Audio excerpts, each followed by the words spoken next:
നമസ്കാരം സുഹൃത്തുക്കളെ, നമ്മൾ ഇന്ന് ഉണ്ടാക്കാൻ പോകുന്ന ഒരു വെള്ളക്കടല മസാലയാണ്. അതിനുവേണ്ട സാധനങ്ങൾ എന്തൊക്കെയാണെന്ന് നോക്കാം. ഇത് 240 ഗ്രാം കടല തലേദിവസം രാത്രി വെള്ളത്തിൽ കുതിർത്ത് വച്ചിരുന്നതാണ്.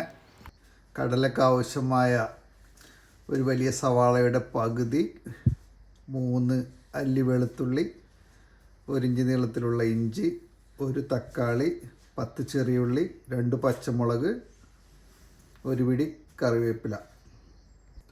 കറിക്ക് ആവശ്യമുള്ള മസാലപ്പൊടികൾ ഞാൻ വെള്ളത്തിൽ കുതിർത്ത് വച്ചിരിക്കുകയാണ്. 3 ടീസ്പൂൺ മല്ലിപ്പൊടി, 1.5 ടീസ്പൂൺ മുളക് പൊടി, 1 ടീസ്പൂൺ ഗരം മസാല, 1/2 ടീസ്പൂൺ കുരുമുളക് പൊടി, 1/4 ടീസ്പൂൺ മഞ്ഞൾപ്പൊടി. അതെല്ലാം കൂടി മിക്സ് ചെയ്ത് കുറച്ച് വെള്ളത്തിൽ കുഴച്ച് മാറ്റി വെക്കുക. അപ്പോൾ നമുക്ക് കടല കറി വെക്കാൻ നോക്കാം.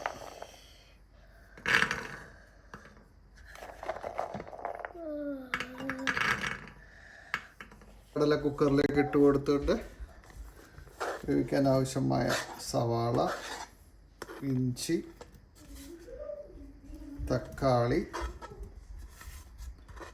പച്ചമുളക്, കടലക്ക് ആവശ്യമായ ഉപ്പ്, വെള്ളം.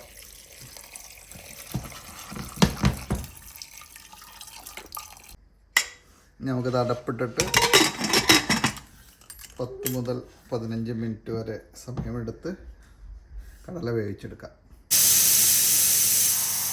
ഇപ്പോൾ നമ്മുടെ കടലയൊക്കെ നന്നായി വെന്ത് വന്നിട്ടുണ്ട്. നമുക്കിനി അത് കറിയാക്കാം. ഒരു പാൻ അടുപ്പത്ത് വെച്ച് ചൂടാക്കി അതിലേക്ക് 1.5 ടേബിൾ സ്പൂൺ വെജിറ്റബിൾ ഓയിൽ ചേർക്കാം.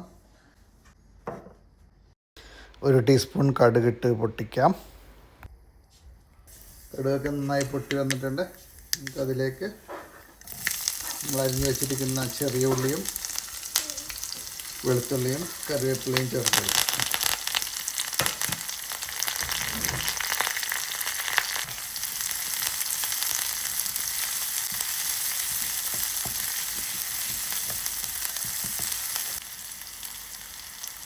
ഉള്ളിയൊക്കെ മൂത്ത് വന്നിട്ട് നമുക്കതിലേക്ക് കുതിർത്ത് വെച്ചിരിക്കുന്ന മസാല ചേർക്കാം.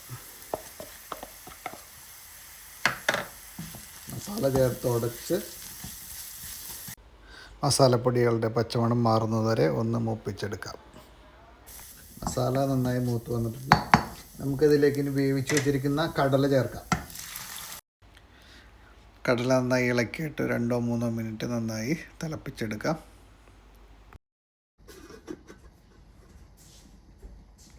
വെള്ളക്കടല മസാല ഇവിടെ റെഡി ആയിട്ടുണ്ട്. ഇത് നമ്മൾക്ക് പുട്ടിൻ്റെ കൂടെയോ അപ്പത്തിൻ്റെ കൂടെയോ പൊറോട്ടയുടെ കൂടെയോ ചോറിൻ്റെ കൂടെയോ കഴിക്കാവുന്നതാണ്. എല്ലാവരും ഇത് ട്രൈ ചെയ്ത് നോക്കിയിട്ട് അഭിപ്രായങ്ങൾ അറിയിക്കുക. നന്ദി.